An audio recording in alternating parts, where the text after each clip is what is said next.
శ్రీ గణేశాయ నమః. శృతిస్మృతిపురాణానాం ఆలయం కరుణాలయం నమామి భగవత్పాదం శంకరం లోకశంకరం. స్త్రీల అందమైన సుందర భాగాలను చూసి మందమతివై భ్రమించవద్దు. అందాలు అనుకునే ఆ శరీర భాగాలు రక్తము, మాంసము, కొవ్వు మొదలగు జుగుప్సాకరమైన పదార్థ నిర్మితములే.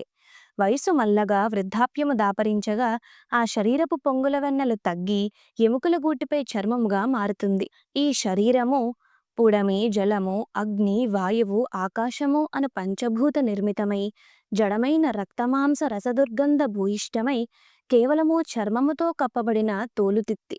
దానిని ఆ పంచభూతములేగాక రోగము, వృద్ధాప్యము కూడా నాశనము చేయగలవు. కనుక ఆ శరీరపు అందములు చూసి మోసపోయి వాటిని ఒడయవలననే ఆశామోహములు నందకము. సప్తవ్యసనాలలో ప్రథమమైనది, మహాభయానకమైనది స్త్రీమోహం. దానివల్ల మానవజాతికి ఎన్నో కష్టనష్టాలు జరిగినవి. వ్యక్తికేగాక సమిష్టికి కూడా స్త్రీమోహము వల్ల ఎన్నో ఆపదలు కలిగాయి. కనుక ఈ విషయం ఎల్లవేళలా గుర్తుంచుకొని సన్మార్గులం అవుదాం. పరమాత్మస్వరూప, ఈ మాయాజగజ్జాలములో చిక్కిన మనకు ఈ అనుబంధములు, సంపదలు, సుఖములు శాశ్వతమైనవి అనే అపోహ కలుగుతుంది.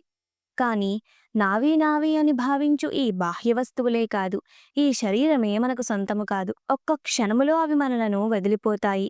తామరాకుపై నీటి జలము ఎంత అస్థిరమో మన బ్రతుకు కూడా అంత చంచలము, అస్థిరము.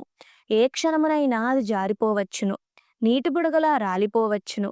కనుక ఈ బాహ్య వస్తువులను నమ్ముకుని వాని వెనుకపడుట ఎండమావుల వెనుకపడి దాహము తీర్చుకోవడానికి ప్రయత్నించిన దానితో సమానము.